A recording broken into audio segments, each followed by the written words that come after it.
ఈరోజు స్వర్గీయ నందమూరి తారక రామారావు గారి 29వ వర్ధంతి. ఈ భూమి మీద కొన్ని వేల కోట్ల మంది పుడుతుంటారు, గిడుతుంటారు. కానీ వాళ్ళల్లో అతి కొద్ది మంది మాత్రమే ఈ భూమి మీద, ఈ సమాజం మీద తమ శాశ్వత ముద్ర అంటూ వేయగలుగుతారు. వారే చరితార్థులు, వారే చరిత్రకారులు.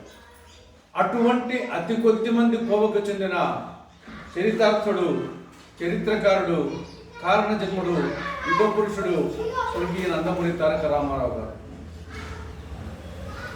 జానపద చిత్రాల జగదేక వీరునిగా, సాంఘిక చిత్రాల సుందరాంగునిగా, పౌరాణిక చిత్రాల పురాణ పురుషునిగా తెలుగు సినీ వినీల ఆకాశములో ఆయన ఒక ధృవతార.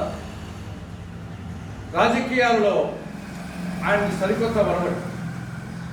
సమాజమే నా దేవాలయం, సామాన్య మానవుడే నా దేవుడు, ఆ దేవునికి కాస్త నైవేద్యం సమర్పించడమే నా జీవితాశయం అని సరికొత్త సామ్యవాద సిద్ధాంతాన్ని ప్రవచించి ఆచరించినటువంటి గొప్ప ప్రవక్త నందమూరి తారక రామారావు గారు.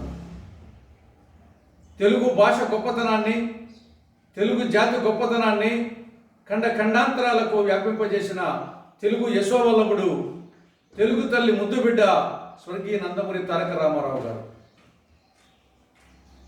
సామాన్య మానవునికి కూడు, గూడు, గుడ్డ అందించినటువంటి ఒక నిజమైన ప్రజాస్వామ్య ప్రవక్త నందమూరి తారక రామారావు గారు. ఆయన జీవితం ప్రతి ఒక్కరికి ఆదర్శం, అనుసరణీయం, మార్గదర్శకం, స్ఫూర్తిదాయకం.